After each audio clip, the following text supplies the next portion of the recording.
오늘은 민수기 15장 1절에서 41절까지 말씀입니다. 저희 지난주에 같이 읽어봤었던 민수기 14장 11절에서 45절까지의 말씀 기억 좀 나시나요? 굉장히 스토리가 많이 있었어요. 가나안 정탐꾼이 돌아와서 그 땅은 너무너무 아름다운 땅이지만 그 땅에 살고 있는 거민들이 너무 많고 크고 힘도 센 사람들이라서 우리는 차마 그 땅에 가서 그들을 이기고 살 수 없을 것이다 라고 말한 이 악평을 하고 있는 이 10명의 정탐꾼들 때문에 이스라엘 백성들이 난리가 났습니다. 통곡하고 울고불고, 하나님께서 우리를 거기 가서 죽이려고 데리고 나오셨냐 하면서 그랬죠. 하나님께서 그 소리를 듣고 진노하셨죠. 그래서 그 10명의 정탐꾼, 가나안에 대해서 악평을 한 그 10명의 정탐꾼은 하나님께서 그 자리에서 죽이시고, 그리고 나머지 이스라엘 백성들도 이제 20세 이상의 그 이스라엘 백성들은 가나안 땅에 들어갈 수 없다 하셨어요. 갈렙과 여호수아는 제외. 그리고 나머지 20세 미만의 사람들은 이제 그들은 가나안 땅에 들어가게 될 것이다 라고 하셨습니다. 이 말을 이제 이스라엘 백성들이 듣고 이제 막 후회하는 거죠. 하나님, 그때 우리가 하나님의 말씀을 듣지 않아서 죄송합니다. 이제라도 하나님의 말씀을 따르겠습니다. 가나안 가겠습니다. 가서 그들과 싸워서 이기겠습니다. 그곳에 가겠습니다 하고서 이제 모세는 아니다, 가지 말아라. 하나님께서 가지 말라고 하셨다. 그러니까 가지 말아라 말렸지만 아니다, 우리는 가겠다, 싸우겠다 그러면서 이제 올라갔습니다. 자기네들끼리 이제 올라갔죠. 모세도 따라가지 않았고 하나님의 언약궤도 같이 가지 않았습니다. 하지만 결과는 당연히 그곳에 살고 있었던 아말렉 사람들이랑 가나안인들에게 아주 크게 패하고 돌아왔습니다. 그렇게 이제 하나님께서 함께 하지 않는다면 이스라엘 백성은 승리할 수가 없는 삶입니다. 그 일이 있고 난 다음에 이제 하나님께서 다시 모세를 부르셔서 오늘 저희가 읽어봤던 이 15장의 말씀을 주세요. 하나님께서 또 이렇게 어떤 규례를, 또 새로운 규례를 주셨습니다. 이제 이건 근데 아까 2절에서 읽어보셨던 것처럼 너희가 여기서 지금 이 광야, 가데스 바네아, 이 광야에서 지키는 것이 아니라, 그리고 앞으로 40년간 이 광야를 이제 방황하면서 여기서 이제 지키는 것이 아니라 가나안 땅에 나중에 들어간 다음에 그때 가서 이제 지켜야지 되는 것이다 라고 이제 말씀을 해주셔요. 2절에서도 이스라엘 자손에게 말하여 그들에게 이르라, 너희는 내가 주어 살게 할 땅에 들어가서 라고 말씀하세요. 그리고 뒤에 18절에서도 이스라엘 자손에게 말하여 이르라, 너희는 내가 인도하는 땅에 들어가거든. 그러니까 나중에 이 20세 미만의 이 이스라엘 자손들이 이제 광야에서 방황하면서 자신들의 그 부모들, 하나님의 말씀에 순종하지 않았었던 그 20세 이상의 그 부모들이 이제 죽는 것을 다 본 다음에 나중에 이제 가나안 땅에 들어가게 되면 이제 그때는 이렇게 지켜라 라고 이제 하나님께서 알려주시는 말씀이세요. 그러니까 이 말씀을 보아서는 이스라엘 자손들이 반드시 가나안 땅에 들어가기는 간다라는 거예요. 14장에서 상황을 보면은 20세 이상의 그 이스라엘 자손들은 다 하나님께서 광야에서 죽게 하신다라고 하셨잖아요. 그러면 이제 그 얘기를 듣고서 혹시 20세 미만의 사람들도 우리도 혹시 여기서 죽게 되면 어떡하지? 라는 생각을 한두 명은 할 수도 있었을 거예요. 하나님께서 20세 미만은 가나안 땅에 들어가게 해주시겠다 하셨지만, 아니야, 중간에 또 하나님께서 마음이 바꾸셔서 우리도 다 죽이시면 어떡하지? 뭐 그럴 수도 있겠죠. 근데 하나님께서 이제 말씀해 주시는 거예요. 정확하게. 아니다, 가나안 땅에 반드시 너희들을 데리고 들어가겠다.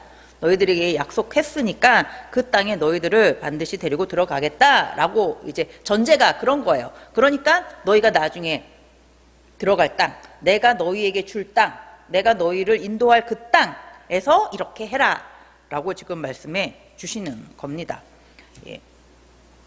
그 땅에 들어가서 하나님께서 꼭 해야지 되는 것을 알려주시는데, 이제 첫 번째가 이거죠. 여호와께 화제나 번제나 서원제를 갚는 제사나 낙헌제나 정한 절기에 소나 양을 여호와께 향기롭게 드릴 때에, 이게 뭐냐면 하나님께 제사 드릴 때, 하나님 앞에 나아가 제사를 드려야지 될 때는 꼭 이렇게 해라. 그러니까 가나안 땅에 들어가서 이스라엘 자손들이 해야지 될 것 중에 제일 먼저 해야지 되는 게 항상 뭐냐면 하나님을 제사하는 거, 하나님께 예배하는 겁니다. 그러니까 이스라엘 자손은 하나님을 예배하는 것이 가장 우선이 되어야 됩니다. 그 땅에 들어가면 그 땅에 거류하던 사람들이 믿었었던 그 많은 이방의 그 많은 신들이 있겠죠. 그런 거에 이제 눈길을 돌리면 안 되는 거죠. 오직 누구만을 예배해야지 되는 거, 하나님만을 예배해야 됩니다. 하나님만을 예배할 때 꼭 이렇게 해야지 된다라고 하세요. 그런데 이 하나님을 예배하는 것, 제사 드리는 이 방법은 레위기에서 저희가 너무나 많이 들었습니다. 봤습니다. 자주 봤었던 거죠. 레위기 기억나시죠? 너무 막 어떨 때는 이렇게 해야 되고 어떨 때는 이렇게 해야지 되고, 그 때에 따라 막 그렇게 복잡했었던 그것이 있었는데, 거기에 이것까지 이제 생각을 해봐야지 됩니다. 그런데 여기서 특이한 것이 뭐가 있냐면 4절에서 7절까지 해서 보면은요, 그러한 헌물을 드리는 자는 고운 가루 10분의 1에 기름 4분의 1 흰을 섞고 여호와께 소제로 드릴 것이며, 번제나 다른 제사로 드리는 제물이 어린 양이면 전제로 포도주 4분의 1 흰을 준비할 것이요, 순양이면 소제로 고운 가루 10분의 2에 기름 3분의 1 흰을 섞어 준비하고, 전제로 포도주 3분의 1 흰을 드려 여호와 앞에 향기롭게 할 것이요. 뭔가 특이점을 발견하셨나요? 그리고 번제로, 8절에서부터 번제로나 서원을 갚는 제사로나 화목제로 수송아지를 예비하여 여호와께 드릴 때에는 소제로 고운 가루 10분의 3 에바에 기름 반흰을 섞어 그 수송아지와 함께 드리고, 전제로 포도주 반흰을 드려 여호와 앞에 향기로운 화제를 삼을지니라. 뭔가 더 이렇게 많아진 것 같죠? 복잡해졌죠? 자, 레위기에 있었던 번제를 드리는 방법을 보면은 흠 없는 숫소나 순양이나 순염소를 준비해서 드리면 됩니다. 그래서 그것을 다 이제 가죽 벗겨서 다 태워서 이렇게 드리는 거였죠. 근데 만약에 너무 가난한 사람이라면 산비둘기 새끼나 아니면 집비둘기 새끼를 드려도 된다라고 이제 하셨어요. 거기까지였어요, 번제. 근데 오늘을 아까 읽어보셨던 것처럼 여기서는 번제나 다른 제사로 드릴 때는 어린 양을 드릴 때에는 포도주 4분의 1 흰을 준비하고, 순양을 드리면 소제로 고운 가루 10분의 2에 기름 3분의 1 흰을 섞어 준비하고, 전제로 포도주 3분의 1 흰을 드려. 뭐가 더 붙었어요, 그렇죠? 그리고 레위기에서는 화목제를 드릴 때에는 흠 없는 소나 흠 없는 양을 드렸는데, 보통 이제 화목제는 이제 고기를 나누어 먹어야지 되는 거니까 내장 쪽, 기름이 많은 쪽, 소의 뭐 내장 주위에 있는 기름이랑 콩팥 이런 거를 태워서 드렸고, 양 같은 경우에는 내장의 기름과 콩팥, 그리고 양은 꼬리가 아주 기름지다 그랬잖아요. 그 꼬리를 이렇게 태워서 드리고, 나머지 고기는 이제 나누어 먹는 이런 화목제를 드리라고 했었는데, 오늘 본문에서는 화목제를 드릴 때도 소제도 드려야 되고 전제도 드려야지 돼요.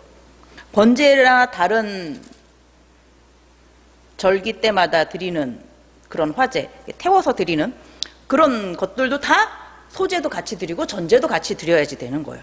소제는 가루로 드리는 것, 여기 가루에 기름을 섞어서 드리라고 합니다. 전제는 포도주를 드리는 걸 전제라고 해요. 그러니까 앞으로는 이제 어떻게 해야지 되는 거예요? 번제를 드리든지 뭐 어떤 절기 때마다 제사를 드린다거나 화목제를 드릴 때마다 소제도 같이 드려야지 되고, 전제, 포도주도 같이 드려야지 되는 거예요.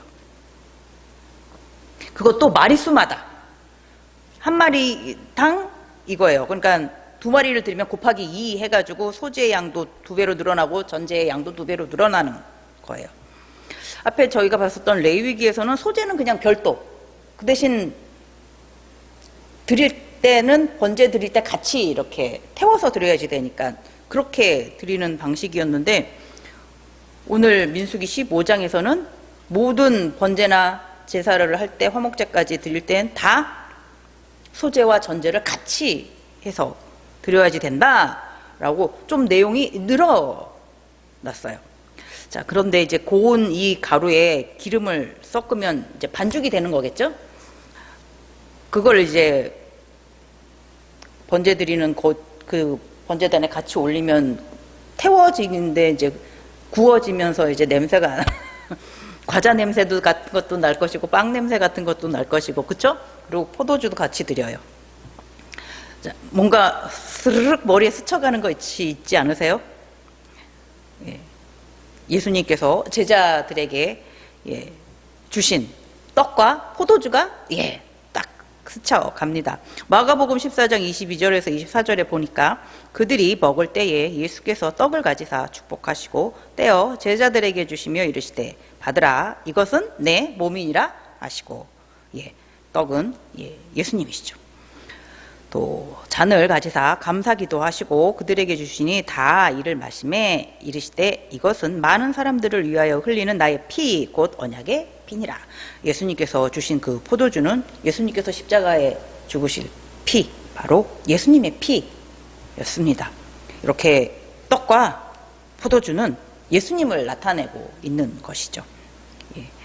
피 흘림이 없으면 죄사함이 없습니다. 그래서 하나님께 드려지는 모든 제사에는 흠 없는 짐승의 피가 필요합니다. 그런데 이제는 가나안 땅에 들어가게 되어서는 그 흠 없는 짐승의 피와 전제, 포도주와 소제, 고운 가루에 기름을 섞은 것, 이것도 같이 하나님께 드려야지 하나님께 예배하는 방법이 된다라고 말씀해 주십니다. 이것도 꼭 필요한 것이다 라고 이제 더 알려주시는 거예요. 그러니까 우리가 죄사함을 받기 위해선 흠없는 짐승의 피도 필요하지만 고운 가루에 기름을 반죽한 빵 같기도 한, 떡 같기도 한 그것과 포도주도 꼭 필요하다. 우리의 구원을 위해서 더 많은 것이 하나님께서 가르쳐 주셨습니다. 예수님은 흠 없고 점 없는 하나님의 어린 양이시죠. 그리고 예수님은 우리를 위하여 드려지시는 소제이시고 또 전제의 포도주가 되어 주십니다. 하나님의 백성은 하나님 앞에서는 언제나 죄인입니다. 그래서 하나님 앞에 나아갈 때는 흠 없는 짐승의 피가 반드시 필요합니다. 그리고 이렇게 고운 가루에 기름을 섞고 포도주도 필요합니다. 지금도 마찬가지인 것 같습니다. 저희도 하나님 앞에 나올 땐 항상 예수 그리스도를 의지해서만 우리는 하나님 앞에 나올 수 있습니다. 예수 그리스도의 그 이름으로 인하여 우리가 지금 이렇게 하나님 앞에 나올 수 있게 된 것에 참 감사합니다.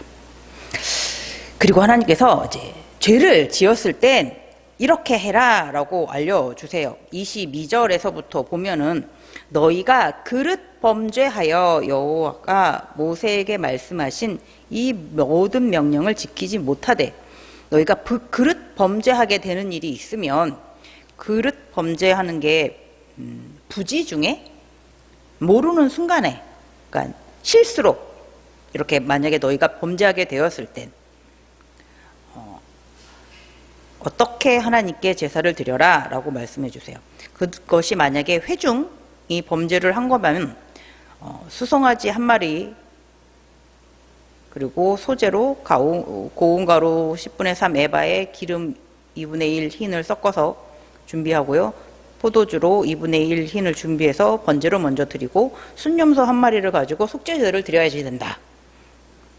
이렇게 실수로 하나님 앞에 범죄했을 때 앞으로 가나안 땅에 들어가서 이렇게 제사 드려라, 나를 예배해라 라고 말씀하세요. 그리고 고의적으로 했을 경우입니다. 30절에 보면요, 본토인이든지 타국인이든지 고의로 무엇을 범하면 누구나 여호와를 비방하는 자니 그의 백성 중에서 끊어질 것이라.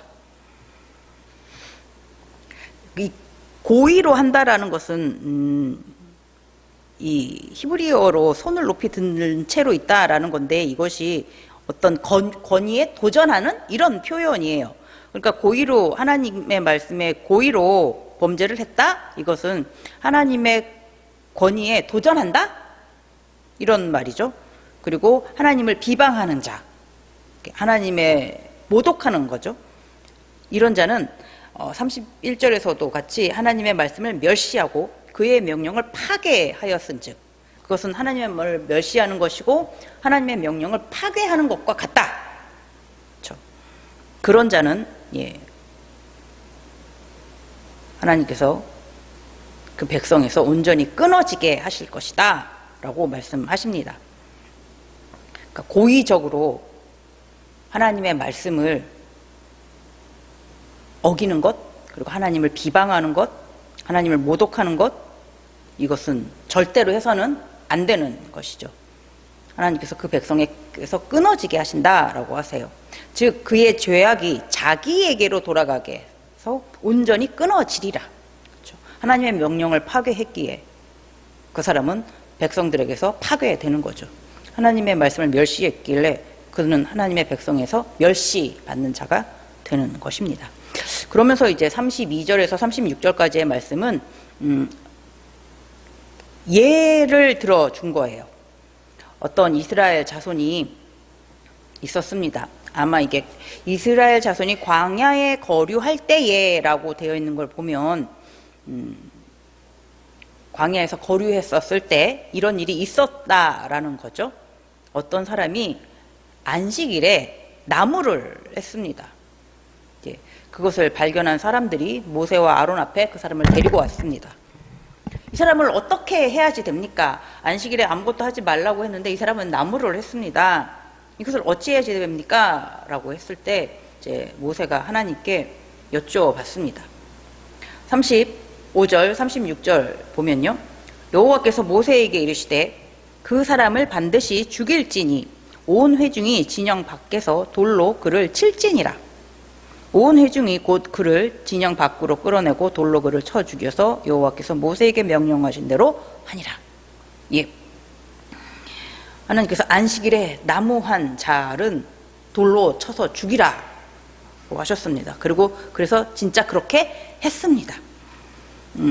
출애굽기 31장 14절에 보면 너희는 안식일을 지킬지니 이는 너희에게 거룩한 날이 됨이니라.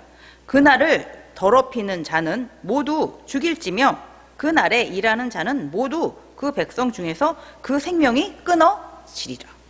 예, 하나님께서 출애굽기에서 이렇게 미리 말씀을 해 주셨습니다. 그렇기 때문에 안식일날 다른 일을 한다라는 것은 안 되는 것이다 라고 이미 알고 있었어요. 이미 알고 있었음에도 이 사람은 안식일날 나무하러 밖으로 갔어요. 그 말은 고의적으로 하나님의 말씀을 지키지 않은 것이 되는 거죠. 하나님의 말씀을 무시한 거죠. 하나님을 멸시한 것이 됩니다. 하나님의 명령을 파괴한 것이 됩니다. 그렇기 때문에 하나님께서 그를 온전히 이스라엘 자손에서 끊어지게 하셨어요. 그 방법은 진영 바깥으로 데리고 나가서 돌로 쳐서 죽이라 라고 하셨습니다. 고의적으로 하나님의 말씀을 어기는 것, 하나님을 모독하는 것, 하나님을 멸시하는 것, 절대로 있을 수 없는 일입니다. 그리고 하나님께서 한 가지를 더 이제 가나안 땅에 들어가서 지키라라고 알려주십니다. 그게 뭐냐면 이스라엘 자손들이 입는 옷에 옷 단 끝에 술 아시죠? 이렇게 우리 보통 숄 위에 이렇게 추렁추렁 나오는 그 술을 이렇게 다 더하라라고 하세요. 38절에 보면 이스라엘 자손에게 명령하여 대대로 그들의 옷단 귀에 술을 만들고 청색끈을 그 귀의 술에 더하라. 신명기 22장 12절에 보면 너희는 너희가 입은 겉옷에 내 귀에 술을 만들지니라 라고 되어 있어요. 그러니까 같은 말씀인데 이스라엘 자손들은 이제 속옷을 입죠. 속옷이라고 해도 우리가 생각했을 때는 이제 원피스 같은 목 나오고 팔 나오는 이렇게 통으로 된 이렇게 큰 원피스 같은 그런 속옷 위에 또 이렇게 걸치는 그런 겉옷이 있었습니다. 근데 그 겉옷이 이렇게 걸치는 스타일이니까 내 이제 귀퉁이가 있죠. 그 내 귀퉁이에 이제 술을 달아라라고 하는 거예요. 근데 청색을 섞어가지고 이렇게 달아라라고 이제 하는 거죠. 이제 왜 그렇게 해야 되냐 하면은 39절 같이 보겠습니다. 이 술은 너희가 보고 여호와의 모든 계명을 기억하여 준행하고 너희를 방종하게 하는 자신의 마음과 눈의 욕심을 따라 음행하지 않게 하기 위함이라. 이스라엘 자손들의 옷에는 특별하게 그 겉옷에 내 귀퉁이에 술이 달려 있어요. 이것은 하나님께서 꼭 달라고 하신 거야. 왜? 하나님의 말씀을 기억하라고. 그래서 우리를 방종하지 않도록 하기 위해서, 우리가 이 개인적인 마음의 눈에 이 욕심에 따라가지 않도록 하도록, 하나님의 말씀에 따라가도록 하기 위해서 하나님께서 옷에 특별하게 이걸 달라고 하셨어. 그러니까 그걸 볼 때마다 이제 하나님의 그 말씀을 이제 기억하게 되는 것이죠. 다른 사람들도 이제 그 옷을 보면 저 사람은 이스라엘 사람이네, 저 사람은 하나님의 백성이네 라는 이제 표시가 되는 거죠. 많은 사람들이 이제 다 알게 될 것입니다. 그러니까 이스라엘 자손 스스로도 만약에 그 술을 안 달았으면 저 사람은 왜 하나님께서 옷 끝에 술을 달라고 했는데 안 달았지? 물어볼 수도 있겠죠. 그러니까 아마 모두 다 달기는 달아야지 될 거예요. 모두 다 달면서 기억하겠죠. 우리는 하나님의 백성이야. 하나님의 말씀을 먼저 기억하며 따라야지 돼. 라는 것을 이렇게 그 술을 달면서 생각하게 될 것입니다. 그렇게 함으로써 이제 말하는 데 있어서, 행동하는 데 있어서 더 조심하게 되겠죠. 하나님의 말씀을 따르기 위해서 조심하게 되는 그런 삶을 살 수 있을 것입니다. 그리고 다른 사람들도 다 지켜보니까요, 이방 사람들도 이스라엘 백성들의 그 옷을 보면서 이제 저 사람은 하나님을 믿는 백성이지 라는 걸 알면 더 내가 하나님의 백성이구나 라는 생각을 가지면서 살아갈 수 있게 될 것입니다. 그러라고 하나님께서 이 술을 달라고 하신 거예요. 이렇게까지 티를 내서라도 하라라고 하신 거예요. 그렇게까지라도 해야지 이 이스라엘 자손이 자신들의 마음에 욕심을 따라가는 것이 아니라 하나님의 말씀을 따라갈 수 있기 때문에 이렇게라도 하나님께서 하라고 지금 알려주셨습니다. 그리고 지금 저희가 봤었던 이 15장의 이 말씀들, 가나안 땅에 들어가서 새롭게 따라야지 되는 이 하나님의 말씀들은 이스라엘 자손에게만 해당되는 것이 아니라 이스라엘 자손과 같이 살고 있는 외국인들, 타국인들도 모두 다 같이 해당되는 말씀입니다. 그들도 다 똑같이 하나님의 말씀에 따라 살아야지 된다라고 하세요.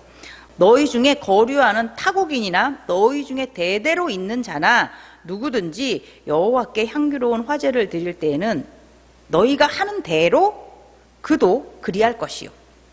이스라엘 자손과 같이 살게 되는 타국인들도 똑같은 방법으로 하나님께 제사를 드려라, 예배를 드려라 라고 합니다. 회중 곧 너희에게나 거류하는 타국인에게나 같은 율례이니 너희의 대대로 영원한 율례라. 대대로 바뀌지 않는다 라고 하시죠. 너희가 어떠한 데도 타국인도 여호와 앞에 그러하리라. 너희에게나 너희 중에 거류하는 타국인에게나 같은 법도 같은 규례이니라. 하나님을 제사할 할 때, 하나님을 예배할 때 이스라엘 자손과 뭐 같이 거류하는 타국인은 다른 방법으로 하는 것이 아니라 너희들은 아브라함의 자손이 아니니까 우리랑 같은 방법으로 하나님을 제사 드리면 안 되지, 그런 것이 아니라 하나님께서 약속의 땅으로 주신 그 땅에 같이 살게 된다면, 이스라엘 자손들과 같이 살게 된다면 그래서 이스라엘 자손이 하나님의 백성이라는 것을 받아들이는 거죠. 그러면 그 땅의 주인은 하나님이시라는 것도 그들도 인정하는 거죠. 그러면 하나님의 말씀을 따라서 살아야지 되는 거예요. 그러면 그들도 똑같이 하나님을 예배해야 됩니다. 똑같은 방법으로 하나님께 제사를 드려야 됩니다. 하나님께서 주신 그 땅에 같이 사는 자라면, 아브라함의 자손이든지 아브라함의 자손이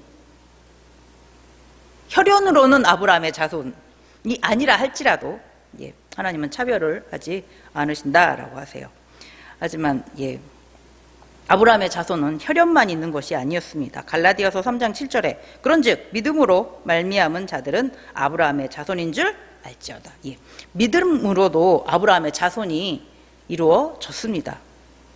그래서 저희도 지금 이렇게 믿음으로 아브라함의 자손이 되어서 하나님을 아버지로 부르며 이렇게 하나님께 나와 예배를 드리고 있습니다. 예수님께서도 혈연적인 아브라함의 후손만 구원하시기 위해서 이 땅에 오신 것은 아니었죠. 요한일서 2장 2절에 그는 우리 죄를 위한 화목제물이니 우리만 위할 뿐 아니요 온 세상의 죄를 위하심이라. 예수님께서는 온 세상에 있는 모든 믿음의 아브라함의 자손, 후손들을 다 구원하시기를 원하십니다.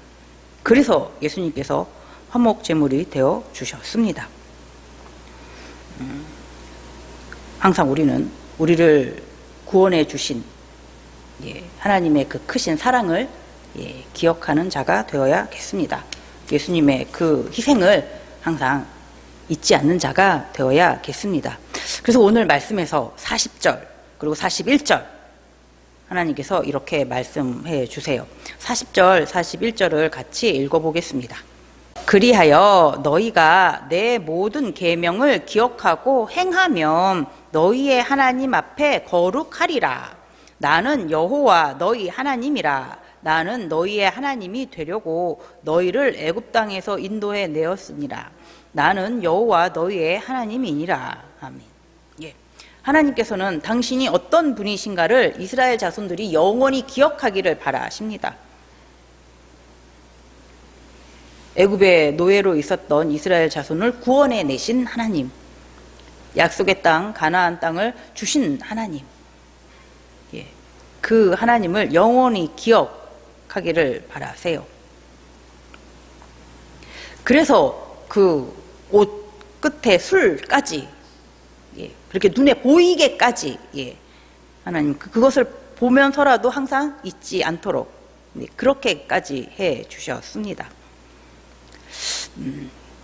하지만 그 옷에 달아놓은 그 술도 나중에 가서는 좀 의미가 퇴색되기도 했습니다.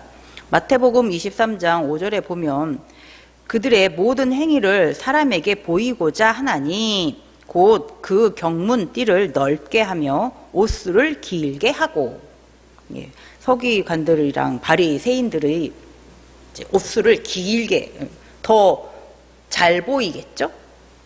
좀 멋있어 보이기도 할 것 같아요. 그런 티를 내는 거죠. 그리고 경문의 띠도 넓힌다라는 게 뭐냐면, 경문은 이제 팔에 이렇게 띠를 하는 건데, 여기에 하나님의 말씀을 적어놓은 한 몇 구절 정도 적어놓은 것들을 여기다 이렇게 해서 끼워놓고 여기다 팔에 이렇게 하는 거예요. 근데 이걸 넓게 한다라는 것은 그게 점점 커지는 거고 사람들한테 잘 보이게 하는 거죠. 나 이렇게 경문을 큰 거라서 여기에 더 말씀을 적어놓고 다닌다. 그러니까 이렇게 보여주는 거죠. 그렇게 사람들 앞에 자기가 거룩하다라는 것을 보여주려고 하는 그런 방향으로 이 하나님의 말씀이 조금 퇴색되기도 합니다. 술을 길게 해서 사람들한테 잘 보이게 하고 경문도 넓게 해서 사람들 앞에 잘 보이게 하려고 사람들 눈에 좋게 보이게 하려고, 사람들 눈에 저 사람은 거룩한 사람 그렇게 보이게 하려고, 그렇게 하나님께서 처음에 알려주신 그 의미와는 다른 방향으로 흘러가기도 합니다. 정말 누구에게 거룩하게 보이느냐, 그게 참 중요합니다. 사람 눈에 거룩하게 보이는 것, 그것은 진정한 거룩한 모습이 아니죠.